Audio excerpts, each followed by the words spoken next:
Second thing, or place where you can try to hunt for hacking related samples or malware or exploits is the hacking forums.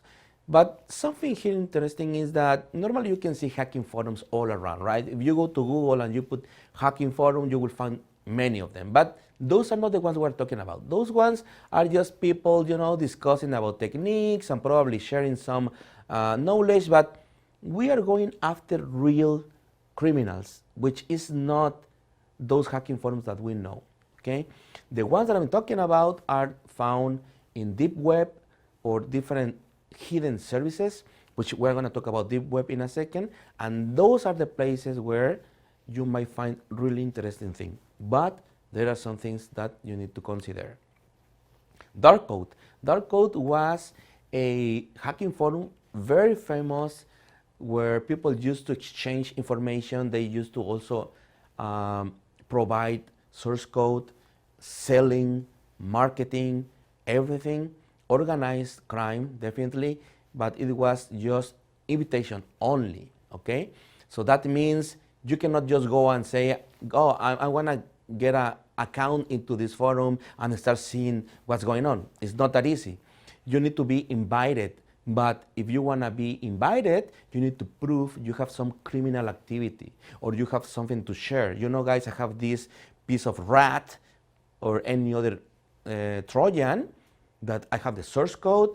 Here you go, guys. So you need to give them something or prove criminal activity so that they can allow you to get in. Of course, that's because they want to be protected, okay? Dark code. So hacking forums, as I said, allows the investigators to step up to date with the new malware. You're going to see there that they are discussing about this new piece of malware, even a new campaign, or new changes, new techniques, everything. You're up to date. But as I said, it's not easy to get in. You can get a copy of a new piece of malware, which is also not easy. Learn new techniques.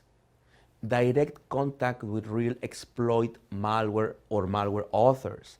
That sounds like nice, but at the same time, it's risky. You will see why.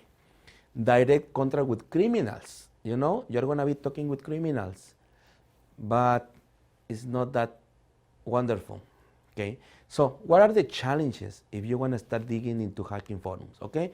So you must create, first of all, a fake profile, right? You need to have a second life, virtual life, so that people think you are who you supposed to be. You're going to tell them that you're a guy from probably North Korea, not Korea, probably from China or from Latin America, whatever you choose. But you need to build that profile so that you can convince them, okay? That entails create a new Facebook account, a new Twitter account, Instagram, Gmail, Yahoo, whatever, because they will eventually send you an email to your Gmail account, and probably you will have a Twitter account. So you need to look like it's a normal person, okay? And you must have real activity, right? I mean, if you create a Facebook account and it has just 2 pictures and it was created 2 months ago, no one is going to believe that's real. So it takes time to build it up. If you say that you are from Venezuela and you're connecting from USA, doesn't make any sense, especially if you're connected to the hacking forum where they know the IP address connected. So better use a proxy from Venezuela or any place that you are supposed to come in from. All this is because you want them to believe in you and then gain trust and get access. It's like impersonating, or it's like FBI agents. They used to do that. I'm going to talk about that in a second. So they infiltrate, into those networks.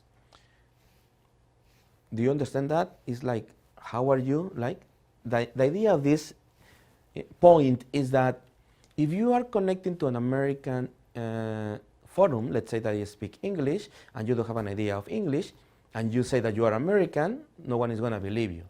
Same for Russian, right? If you want to investigate a group in Russia and you're going to use Translate, Google Translate, whatever, to translate your words into Russian, they will notice that it's not your language.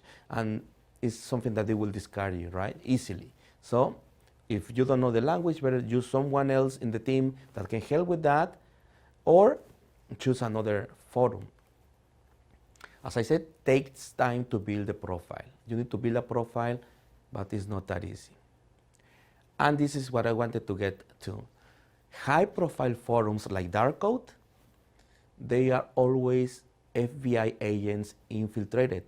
Not only FBI, Interpol, Europol, because they are also already there infiltrated for years.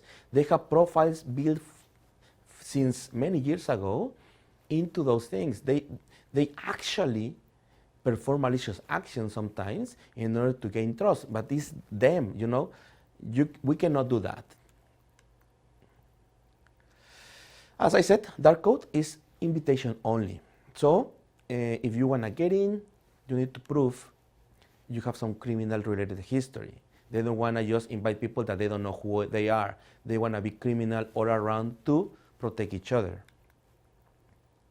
Or you can share interesting piece of malware. You can say, hey guys, I'm not criminal, but I want to start with this thing, which is exactly the case that I'm going to describe later. But I have here this specific piece of malware, pretty cool, interesting, ready to share it with you guys to do criminal activity. That also helps you to get in. What are the risks? And this is the most important thing that you, as a malware analyst, as a threat intelligence researcher, needs to consider.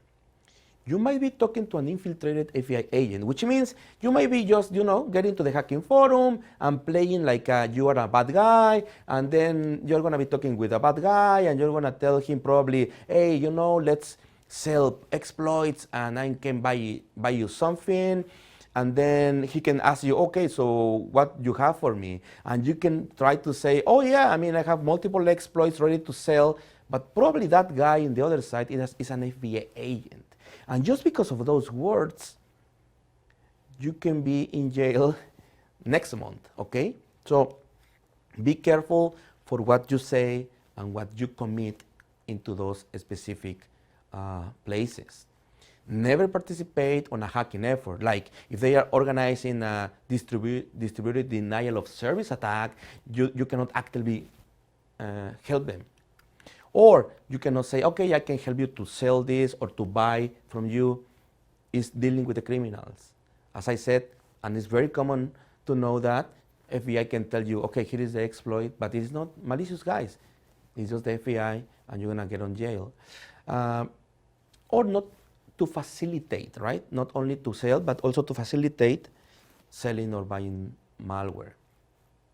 At least 10 years of prison if developing or marketing malware. I'm not a lawyer, but in the recent news that I can show you here, there was a guy working for a company called FarEye as an intern, and he get into Darkcode, by the way, and by invitation only, he provided an Android malicious piece of malware. He said, let's do business. He started selling it, but eventually, FBI was already infiltrated into that highly sophisticated forum, and they took it down. But before took it down, they knew emails, phone numbers, physical addresses, and everything. And this guy is facing 10 years in prison just because of that. Obviously, he was doing bad actions, but in that case, it was potentially looks like doing criminal activity. But if you are playing like a criminal just to get a piece of malware, I would recommend just better to avoid to do that.